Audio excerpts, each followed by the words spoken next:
I was afraid we weren't going to have any physical books to read for September. I was like, let me go through Libby to see what I have on my whole shelf and what I've already checked out. But look at this. We have plenty of physical stuff to read. As you guys can see, a little bit of a preview. I am so excited. I'm finally in the month of September, and it's time for some different cozy reads. I'm hoping that most of them will be atmospheric and have folly vibes. This is a tentative list. It is subject to change. I think that I am a mood reader sometimes, but sometimes I just like a good list. It's like, if I said that this is what I'm gonna do, then that's what I want to do. You know what I mean? So I like order. And sometimes, you know, I like to give myself a little bit of a window to grab whatever I may feel like grabbing because I see other people grabbing. Maybe it might be a little, you know, enticing because everybody else is reading it. Sometimes you do want to kind of feel like you're part of a community and part of a book club and part of like the whole mass. Kind of. You get what I mean? It's like if you're hyping up a book right now, it's like, ooh, let me see what you're talking about. So that way I know what you're talking about, you know? Anyway, welcome back to my channel. My name is Tania, and today we're gonna be doing my September TBR. I am so happy you're here. Stop right there, like the video if you do, and subscribe. Let me know what you guys think of my hair. My sister did do it. I feel very different and I really like it. It's giving the fall vibes with this kind of like golden bronzy type of hue. I'm wearing a Luke's shirt, you know, trying to bring on the fall feels, the autumnal feels in sunny South Florida. But anyway, let's go ahead and start talking about some of these books. This is definitely one of my favorite kind of videos to do because I feel like there's no pressure. You don't have to examine, analyze, or talk about books really in the way that you do for wrap-ups or maybe even for reading vlogs. Okay, this just happened to land in my hand. So this is gonna be the first book. I've had this on my shelves for a hot second. I am talking about like May or June. So early summer. The Heaven and Earth Grocery Store by James McBride. Very Irish, right?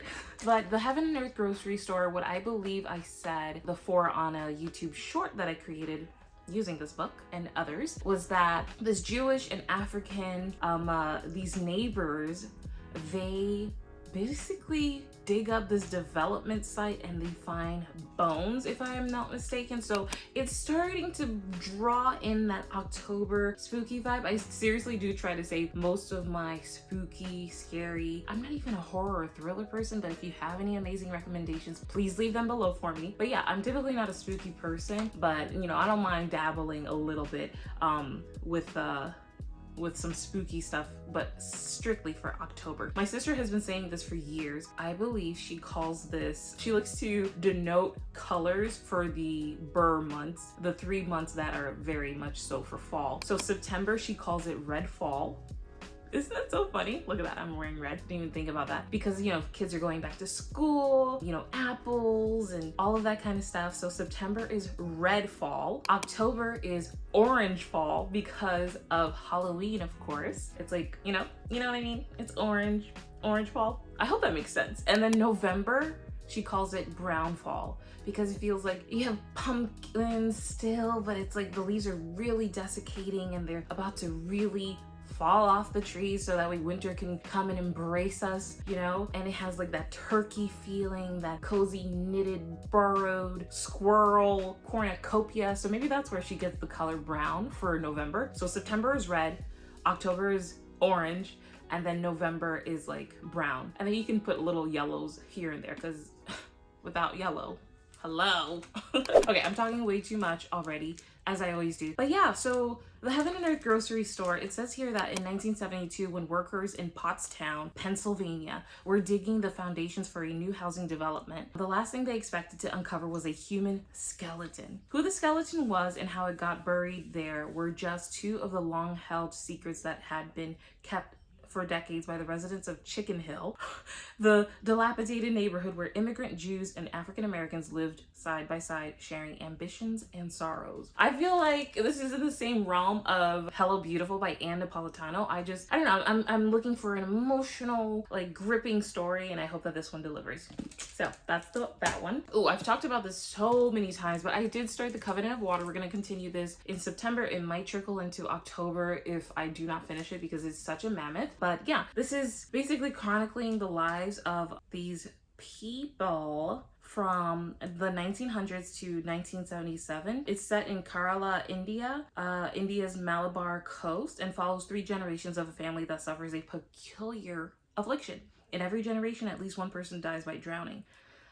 Oh, again, bringing in the eerie kind of, you know, moody vibe of fall. So I am excited to get into this. Remember, I told you guys I was a little bit hesitant to continue this book or to even dive into it because of this kind of arranged forced marriage between a freaking 40-year-old man and a 12-year-old girl. So I'm doing a whole reading vlog on this, and I will let you know if it's safe for consumption or if you should just pass this up, because that is concerning. Like, I don't want to read about garbage like that, you know what I mean? If it really comes to that. Okay, next one. This is another library one. That's why they're also dang shiny. Hungry Ghost by Kevin Jared Hosein. So Trinidad in the 1940s, nearing the end of American occupation and British colonialism. On a hill overlooking Bell Village sits the Changor farm, where Dalton and Marley Changor live in luxury, unrecognizable. This kind of feels like already my tropical, you know, vibes. Look at this cover, you know what I mean? And again,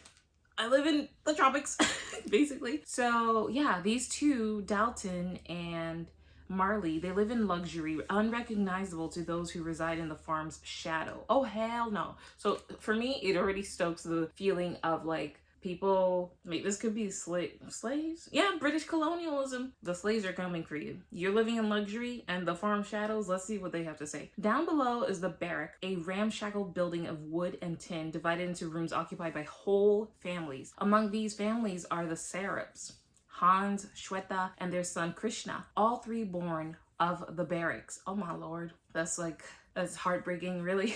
Like you're born into esclavage, you're born into slavery, you're born into hardship, you're just born into a very, very arduous and difficult situation. It's just heartbreaking, it's cruel, it's so wrong. Okay, theirs are hard lives of backbreaking work, grinding poverty, devotion to faith, of course, and a battle against nature and a social structure designed to keep them where they are. It's like, hey, you're gonna get 5 cents a day, and in 12,000 years, you can finally pay me back, right? Yes, master, no master. Or should I say master? That's what it feels like. I haven't even finished it, but sometimes I do like going into books blind, so we shall see. Let's give our physical books a little break and see what we have on my library app, Libby. I'm looking for my big old tablet. I'm not a tablet kid, y'all, but I do have a tablet. Did you guys see that Instagram that was, that reel that was going all around? I don't know if it came from Instagram or TikTok or whatever, but yeah, they like were saying raising kids on iPads.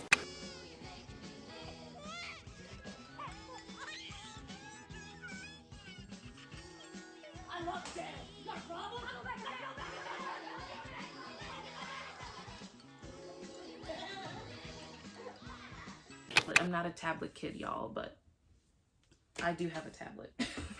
Over their lifetime, their lifespan, they just will only be soothed by their iPad. That's the only thing that will be their coping mechanism, even in a bar fight. It's like these 2 guys that come up to fight each other in the bar, and then somebody just sticks an iPad in front of them, and they're like, they're okay. Like, I don't know, I'll see if I can insert it, possibly, if I can find it. Okay, I need to find my iPad though, so I can get into my Libby app, because yeah, that's where I basically read everything on my Kindle. I don't actually have a Kindle, guys. I have a oh, can you see the yellow face back there? Yeah, she still hasn't been read.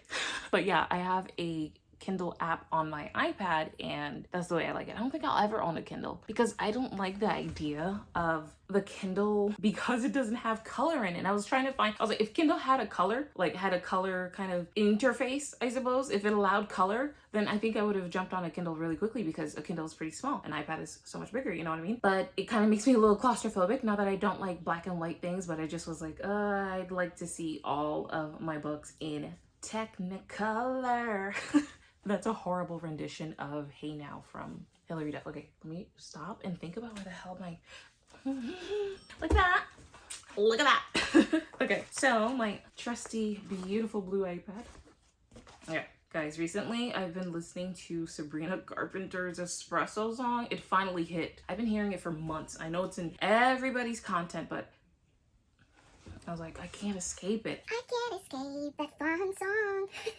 I'm always singing for you guys. Okay, I'm sorry if you hate it. But yeah, you see what I mean? Like, look at this. This is amazing. This is what I'm jiving with. You see, I'm getting ready already for October sheets. You guys are seeing a preview. But yeah, like, this is just so beautiful. I love seeing the color, the do-over, funny story, happy place, happy place. Love wager. You see what I mean? It's just so much. It's prettier. I like it on my tablet. Sorry. Okay, that's the Kindle app. Oh yeah, so there's this beautiful book called Where the Dark Stands Still. I think I want to try it for... Tell me this cover isn't giving you all of the like kind of like fairy tale cottagecore vibes. I know I can put it up on the screen. I probably will via editing, but yeah, this is such a gorgeous book cover. That's one of the books that I was able to check out.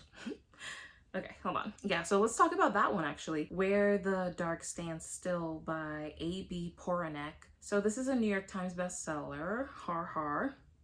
So a girl with dangerous magic makes a risky... I never read books like this. I never ever read books like this. Fantasy, young adult fiction, folklore. What? Who is that? Like, that doesn't make sense. That's typically not me. So she's a girl with a with dangerous magic. She makes a risky bargain with a demon. I don't know, guys. I don't like typically reading about that kind of stuff. I don't know, guys. You see this? Go, like, I don't know. Do a screenshot and look up what that is if you want. But, I don't know. She makes a bargain. That's the same kind of thing. I don't think that that was what stopped me from reading V.E. Schwab's. I think it was V.E. Schwab's The Invisible Life of Addie LaRue. Remember that she had, at the very beginning of that story, she made like some type of Faustian exchange, a bargain. She was at the crossroads asking for an out of her marriage. She flees this church as she's just about to be wed, you know, do her vows or whatever. And she's like, anyone, anybody, help me, somebody, anybody. When you call anybody, that's a problem. You know what I mean? So making risky bargains with a demon to be free of her monstrous power in this dark and devastating and gothic young adult fantasy, perfect for fans of An Enchantment of Ravens and House of Salt and Sorrows, whatever that is. Liska knows that magic is monstrous and its practitioners are monsters. She has done everything possible to suppress her own magic to disastrous consequences. Desperate to be free of it, Liska flees her small village and delves into the dangerous demon-inhabited spirit wood to steal a mythical fern flower. If she plucks it, she can use its one wish to banish her powers. So she just wants to be human. She wants to be human. She wants to be normal. Everyone who has sought the fern flower has fallen prey to unknown horrors. So when Liska is caught by the demon warden of the wood called the Elegy, what the heck is that? A bargain seems better than death. No, death is okay. Like, death with dignity is okay. Like, what? Don't do that, people. Don't bargain things. You only die once. 1 year of servitude in exchange for the fern flower. In that year, what can you lose? Oh, that sounds exciting. Okay, so we'll see if we'll read it, okay? We'll decide, depending on what exactly, you know, is brought up. Oh yeah, I wanted to read Sol Yurick's book. I think Grace, she's one of my people who's always leaving me a sweet comment. But yeah, Sol Yurick, the Warriors. The borrow. It's for me to borrow. It's like Libby. Like, I read the word borrow. Okay, I'm so silly. So this is like a cult classic, apparently, that chronicles one New York City's gang's nocturnal journey through the seedy, dangerous subways and city streets of the 1960s. It says warriors come out to play. Yay! So it's fiction, literature. It's just kind of giving the vibe of The Outsiders. So that's a possibility that I might grab this. I've been meaning to take on this book for quite a while. So that's on the docket as well for September. And again, it is a tentative list because we all know how, how vast our tastes are. We think we consume everything on our plate when there are only so many days in the month, This one though is really actually, they said it's The Outsiders, if I recall. No, it's Lord of the Flies kind of imagining. So this one is called Wilder Girls by Rory Power. So a feminist Lord of the Flies about three best friends living in quarantine at their island boarding school and the lengths they go to uncover the truth of their confinement when one disappears. This fresh new debut is a mind-bending novel unlike anything you've read before. It's been 18 months since the Raxter School for Girls was put under quarantine. Even that word just is a little bit, it makes me feel so intolerant. Like I can't tolerate it. I hate it. Just thinking about those days of COVID is very like plug my ears. I don't want to think about it. So it's a thriller, young adult, fiction, suspense. The cover is really interesting. It's like a sliced woman. She's like being unwrapped like a mummy somewhat. I've seen that kind of edit before somewhere. It kind of reminds me of the beginning of Cardinal, kind of reminds me of The Invisible Man a little bit, just the sliced look. But yeah, so it's been 18 months since the Raxter School for Girls was put under quarantine since the talks hit and pulled Hetty's life out from under her. It started slow. First, the teachers died one by one. Then it began to infect the students, turning their bodies strange and foreign. Now, cut off from the rest of the world and left to fend for themselves on their island home, the girls don't dare wander. I hate that word. I can never say it right. Wander outside the school's fence, where the tox has made, it's like tox, like toxins, where the tox has made the schools wild and dangerous.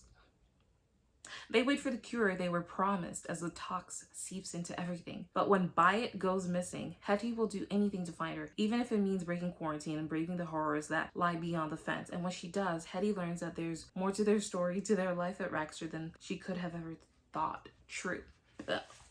Those TH words again. Yeah, I can imagine. Maybe there is no such thing as a tox. It's all in your head. Possibly, maybe, right? I'm just looking to see if there's anything else in my on Libby that I may want to take a look at. Oh yeah, for sure. Oh, I didn't grab it. It's around here somewhere. But Hillbilly Elegy by J.D. Vance. I am so excited about this one. So this guy here is just basically giving a look into the rural section of America and how this guy kind of climbs his way out of that. So it says it's an incisive account of growing up in poor Rust Belt town that offers a broader, probing look at the struggles of America's white working class. So it's under sociology and nonfiction. This is a memoir. I'm super passionate. I've heard that everybody loves it. I was watching another booktuber here, Kristen, I'll link her channel below. She gave it 5 stars, but for some reason, Goodreads was not allowing her to rate it. I wonder why that is. Isn't that a little peculiar? Anyway, I know that it was made into a movie, I believe maybe Netflix movie? Netflix. I hope that didn't sound like Netflix. But yeah, I think it was made into a movie via Netflix with Glenn Close and Amy Adams. So yeah, this little kid, he's kind of like, growing up in rural America. His mom is a drug addict and his grandma, Mima, I think, takes care of him, and I don't know what else to expect out of this, but I heard that it's really it's a really emotional, raw, vulnerable look into somebody's life.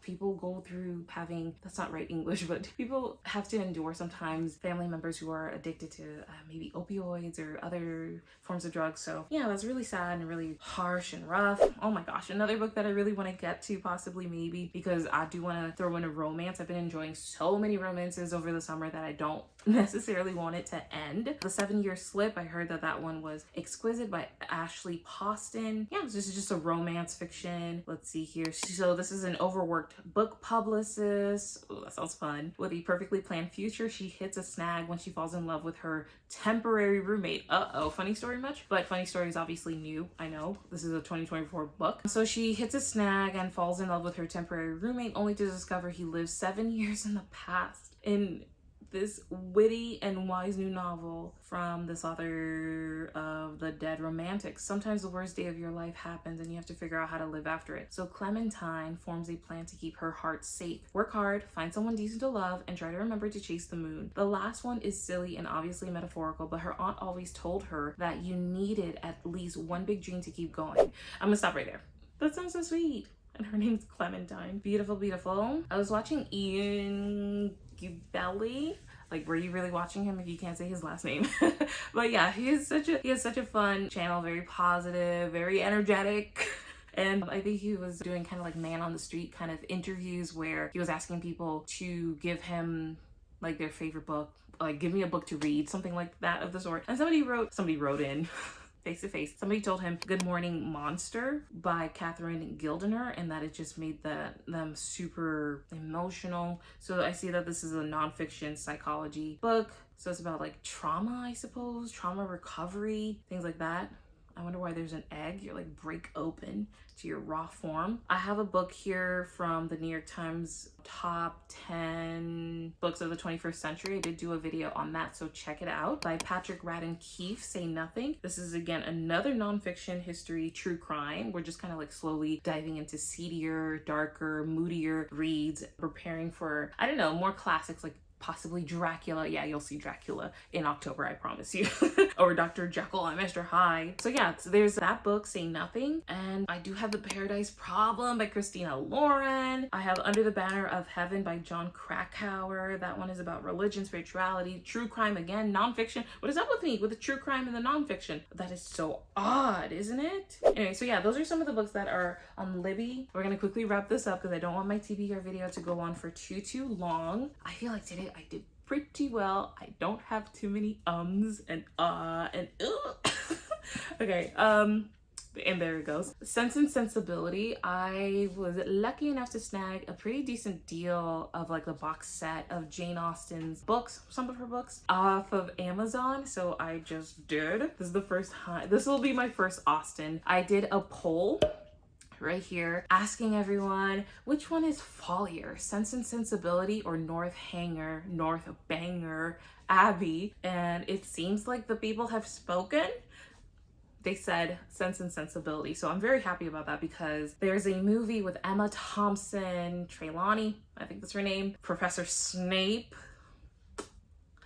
Kate Winslet, and there's another person, I got his face, Hugh Grant. Yeah, there's a movie with them that I really would like to see before I even read this, just to kind of put me in the story. I think it might have been Carolyn who said this once, Carolyn Marie Reads. Check out her channel, she's amazing. She says that sometimes for these kind of pieces of work, she likes to watch the movie first and then dive into the book. And I totally agree. Do what you think is best with what could help you. And that's something else that could help actually when you're reading Shakespeare. Do you like Shakespeare? Okay, stop. Listen.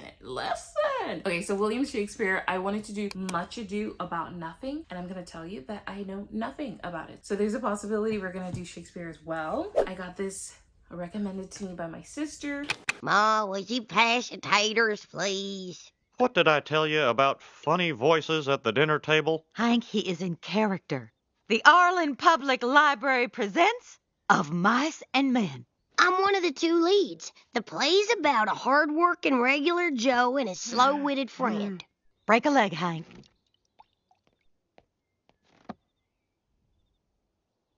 Oh. Great. I'm George. You'll be Lenny. You want me to tell you about the rabbit? John Steinbeck. I think this would be my first Steinbeck, Of Mice and Men. She said it's very fall, like it's perfect for September. And you can read this in like a day. You can read this in a day, guys. So super excited about that. Super duper. It's 107 pages. Oh, it's gonna be done in one day. What else? I think I got that. I got that. Oh, look at that. It almost blended in. Like, that's not a funny joke. But seriously though, I almost forgot about this. Yellowface, you guys know already, this girl, she pathetically steals her friend's manuscript after she dies in front of her. I got through one chapter and I would love to finish it. R.F. Kuang had me very much so enthralled and wrapped up in this story. As soon as I was reading it, I was like, wow, this girl's jealous. So she steals her friend's manuscript and passes it off as her own. It's called Yellowface because I believe her friend is Asian, if I'm not mistaken. Athena Liu, yeah, literary darling. Okay, so yeah, this girl, June, she witnesses Athena's death in a freak accident.